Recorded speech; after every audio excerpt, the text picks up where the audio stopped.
Assalamualaikum warahmatullahi wabarakatuh. Selamat pagi guys dimanapun berada. Salam sehat, salam keadilan guys. Pada video vlog saya kali ini, saya akan bercerita sekaligus mengambil intisari daripada cerita saya guys. Jadi pada suatu waktu ada seorang wanita datang ke kantor, di mana si wanita ini digugat cerai oleh suaminya. Hal mana dalam gugatan cerainya tersebut ternyata sudah ada putusan cerai. Jadi si istri mengetahui bahwa dia telah digugat cerai oleh suaminya ketika dia mendapatkan rilis pemberitahuan bahwa dia telah mendapatkan putusan pengadilan perihal gugatan cerai suaminya. Dalam putusan tersebut dijelaskan bahwa putusan tersebut dijatuhkan secara first take atau sepihak tanpa kehadiran si istri. Oke, cukup sampai di situ.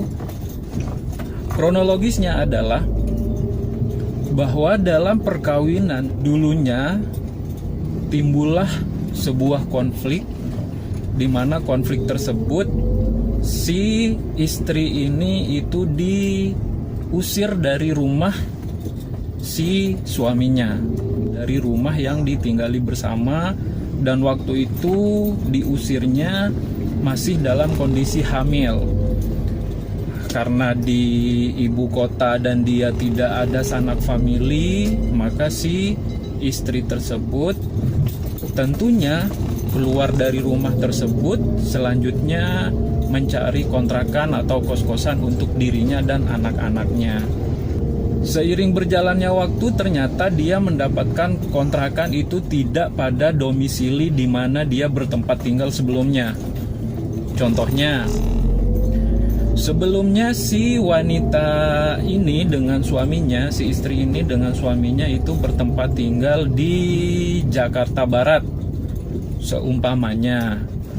Selanjutnya karena terjadi cekcok, terus si istri diusir dan si istri mencari kosan, dan ketemulah kosan itu di daerah Tangerang. Jadi tidak satu domisili lagi. Dalam kondisi ini si suami itu menggugat istri masih di alamat yang sama, yaitu alamat di mana si istri itu masih beralamat di Jakarta Barat sesuai dengan KTP-nya masing-masing pada waktu itu. Selanjutnya, seiring berjalannya waktu, sudah berpisah domisili, si suami di Jakarta Barat, si istri di Tangerang. Si suami menggugat istri pada domisili Jakarta Barat. Jadi si suami itu menggugat istri dengan alamat tergugat masih sesuai dengan KTP yang lama. Apakah ini salah? Tidak salah, karena memang alamat KTP istri itu berada di alamat Jakarta Barat. Maka jurusita saat memanggil tergugat, dalam hal ini istri, tentunya kepada alamatnya sesuai dengan gugatan suami, yaitu di Jakarta Barat. Sesampainya jurusita di Jakarta Barat, ternyata tidak ada penghuninya. Mungkin si suaminya sedang bekerja dan tidak ada orang lagi, sehingga alamat gugatan atau rilis panggilan terhadap si istri tentunya itu masih di Jakarta Barat. Karena tidak ada orang di rumah sama sekali, maka jurusita Pengadilan Agama Jakarta Barat itu mendelegasikan panggilan tersebut kepada kelurahan di Jakarta Barat sesuai dengan alamat pada gugatan dan diserahkan kepada kelurahan. Karena di kelurahan pun mungkin diserahkan ke rumah dan tanpa sepengetahuan, maka gugatan tersebut tetap tidak diketahui oleh istri sebagai tergugat. Seperti itu. Nah, selanjutnya, karena panggilan yang memang sesuai SOP-nya seperti itu, apabila jurusita datang ke rumah tergugat tidak ada orangnya, maka jurusita lantas menitipkan panggilan tersebut kepada kelurahan. Itu sudah sesuai dengan hukum acara, dan itu sudah sesuai dengan panggilan yang dianggap patut. Seperti itu, guys. Nah, karena panggilan tersebut dianggap patut, maka otomatis si istri yang tidak hadir dalam persidangan, maka si istri tersebut dianggap tidak hadir. Nah, begitupun dengan panggilan kedua. Karena panggilan pertama istri tidak hadir, maka pengadilan memanggil kedua kalinya si istri untuk hadir di pengadilan. Ternyata sama seperti sebelumnya. Karena memang istri sudah tidak bertempat tinggal di domisili sesuai dengan gugatan suami, maka gugatan tersebut tidak sampai lagi ke istri. Seperti itu.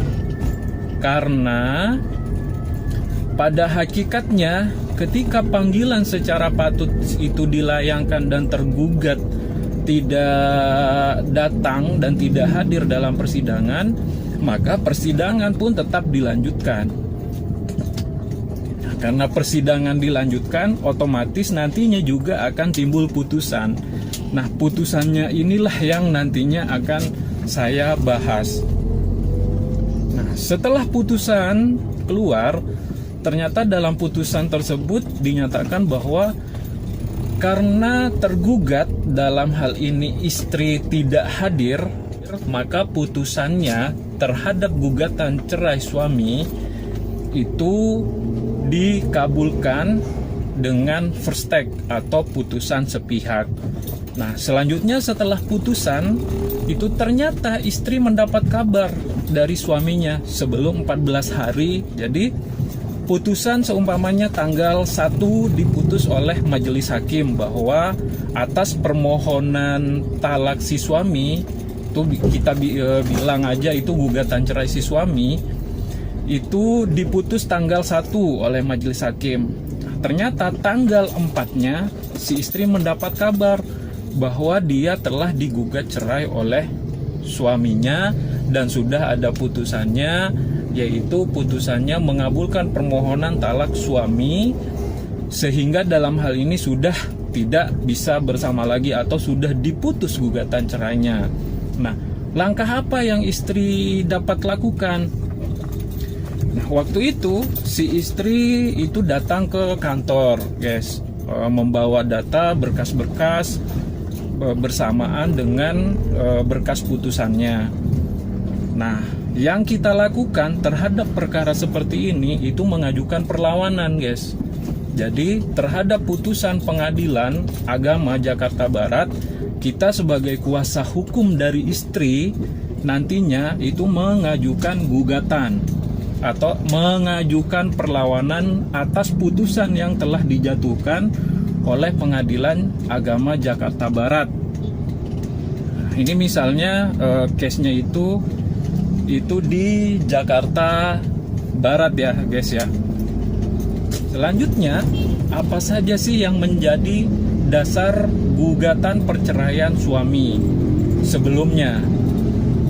Setelah kita pelajari, ternyata ada beberapa hal yang tidak sesuai dengan fakta hukum yang sebenarnya, baik itu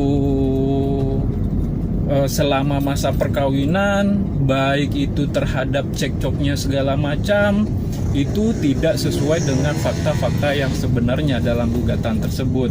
Akhirnya kami sebagai kuasa hukum dari istri itu mengajukan perlawanan karena masih ada waktu 10 hari lagi di situ untuk melakukan upaya hukum sebelum putusan pengadilan dianggap ingkrah 14 hari kemudian setelah putusan pertama. Dalam upaya perlawanan kita waktu itu kita langsung mencantumkan yang namanya pembelaan pertama terhadap dalil-dalil gugatan semula pada gugatan suaminya yang pertama. Penolakan-penolakan selanjutnya terhadap upaya perlawanan juga kita langsung mencantumkan yang namanya gugatan balik atau gugatan rekonvensi. Dalam gugatan rekonvensi tersebut, guys, itu ada beberapa yang sekaligus kita minta. Karena memang selama proses persidangan sebelumnya istri tidak pernah mendapatkan panggilan, terusnya istri juga masih dalam kondisi hamil waktu itu diusirnya. Selanjutnya istri juga waktu itu masih dalam kondisi anak-anaknya itu masih di bawah umur, sehingga ada beberapa hal yang sekaligus kita mintakan terhadap putusan yang sebelumnya dengan melakukan perlawanan sekaligus melakukan gugatan rekonvensi atau gugatan balik. Nah, yang kita minta pertama itu terhadap nafkah yang pertama, yaitu terhadap nafkah idah. Karena sudah kita ketahui bersama bahwa ketika suami menceraikan istrinya sesuai dengan pasal 152 kompilasi hukum Islam, maka istri berhak mendapatkan nafkah idah. Nah, selanjutnya yang kedua yang kita mintakan dalam gugatan balik tersebut, itu kita juga sekaligus meminta nafkah mut'ah sesuai dengan bunyi pasal 158 kompilasi hukum Islam. Apabila suami menceraikan istrinya, maka istri berhak mendapatkan nafkah mut'ah. Selanjutnya, dalam gugatan rekonvensi juga kita juga memintakan terhadap hak asuh anak, karena anaknya masih di bawah 12 tahun, bahkan yang terakhir itu masih hitungan bulan usia anaknya, maka kita juga mintakan hak asuh anak kepada yang memeriksa dan mengadili perkara untuk memutus anak-anaknya yang masih di bawah 12 tahun itu jatuh hak asuhnya kepada ibunya. Selanjutnya, bersama dengan hak asuh anak, yang kita mintakan juga itu adalah nafkah anak sampai dia dewasa. Nah, artinya dalam perlawanan kita terhadap putusan yang sudah timbul, maka kita melakukan perlawanan, dan dalam perlawanan itu pula kita juga mengajukan gugatan balik terhadap gugatan suami sebelumnya. Seperti itu. Selanjutnya, dalam proses persidangan terdapat fakta-fakta sehingga hakim akhirnya dalam putusannya terhadap perlawanan kita yang kita ajukan itu memutus bahwa istri berhak mendapatkan hak nafkah idah. Selanjutnya istri juga berhak mendapatkan nafkah mut'ah, dan istri mendapatkan hak asuh anak serta mendapatkan biaya hak asuh anak atau nafkah anak yang ditentukan oleh majelis hakim. Seperti itu, guys. Hak-hak istri yang memang dalam putusan sebelumnya itu tidak ada, ya, tidak diputus oleh majelis hakim dalam putusan pertama, maka si istri dalam putusan perlawanannya itu ternyata berhak mendapatkan hak-hak yang saya bilang barusan, guys. Sehingga apa? Konteksnya adalah apabila ada putusan dari pengadilan agama yang kejadiannya seperti kronologisnya seperti yang saya ceritakan barusan, maka istri itu masih berhak melakukan perlawanan sebelum mencapai 14 hari setelah putusan. Jadi sebelum perkara pertama diputus itu dikatakan ingkrah 14 hari kemudian setelah jatuhnya putusan, maka tergugat itu masih dapat melakukan upaya hukum, yaitu upaya hukum perlawanan apabila di situ dinyatakan dalam putusannya bahwa diputusnya itu karena first take, guys. Jangan sampai salah. Upaya perlawanan yang bisa dilakukan oleh istri dalam persidangan apabila dia tidak mendapatkan rilis dan dalam putusannya itu dinyatakan diputusnya secara first take atau secara sepihak, maka tergugat tuh bisa melakukan upaya perlawanan terhadap putusan semula. Begitu, guys.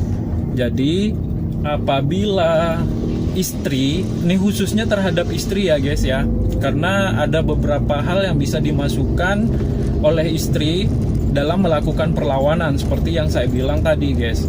Apabila istri digugat cerai oleh suaminya dan ternyata panggilan gugatannya kepada tergugat, dalam hal ini istri itu tidak pernah sampai karena ternyata seumpamanya istri sudah pindah tempat tinggal, tahu istri mendapatkan kabar bahwa dia mendapatkan putusan pengadilan yang menyatakan bahwa terhadap pernikahannya sudah diputus perceraian dan suami dinyatakan berhak untuk melakukan ikrar talak, seumpamanya seperti itu. Nah, istri itu masih berhak untuk melakukan perlawanan sebelum 14 hari sesudah diputus oleh pengadilan, di mana pengadilannya itu disidangkan guys. Umpamanya tadi yang saya contohkan itu ternyata pengadilan agamanya itu pengadilan Jakarta Barat. Ternyata si istri sebelumnya sudah pindah bertempat tinggal di Tangerang dan suami ternyata memasukkan gugatannya untuk alamat tergugatnya itu masih alamat sebelumnya, yaitu di Jakarta Barat. Nah, karena hal tersebut otomatis surat panggilan terhadap istri itu tidak akan pernah sampai kepada istri. Nah, dalam upaya istri untuk mendapat hak-haknya sebelum 14 hari dijatuhkannya putusan oleh majelis hakim pada pengadilan agama sebelumnya, maka istri itu berhak untuk melakukan perlawanan guys. Bagi para istri dimanapun berada, kalau memang suami menggugat cerai, pertama yang bisa dilakukan karena rilisnya sampai, umpamanya gugatannya sampai kepada si istri atau panggilannya sebagai tergugat itu sampai kepada istri, maka yang pertama yang bisa dilakukan hadir dan meminta hak-haknya. Jadi istri masih bisa melakukan upaya menggugat balik tanpa melakukan perlawanan. Atau jika memang pada kenyataannya pengadilan sudah memutus persidangan pertama atas gugatan suami dengan putusan first take atas ketidakhadiran istri, dan tiba-tiba istri mendapatkan surat pemberitahuan diputusnya perceraian, maka sebelum 14 hari dari diputusnya persidangan pertama, istri berhak melakukan perlawanan atau upaya hukum yang disebut upaya perlawanan. Dalam istilah hukumnya itu disebut dengan verzet. Jadi upaya-upaya tersebutlah yang sebenarnya sama-sama dapat bisa dilakukan, karena dalam hal ini suami yang menggugat cerai istrinya itu menuntut keadilan, si istri pun itu berhak untuk meminta keadilan juga, karena ternyata dan terbukti dalam putusan perlawanan kita sebagai kuasa hukum istri waktu itu dikabulkan oleh hakim, baik itu terhadap nafkah mut'ahnya, terhadap nafkah idahnya, terhadap hak asuh anaknya, terhadap nafkah anaknya sampai dia dewasa, itu dikabulkan oleh hakim. Artinya apa?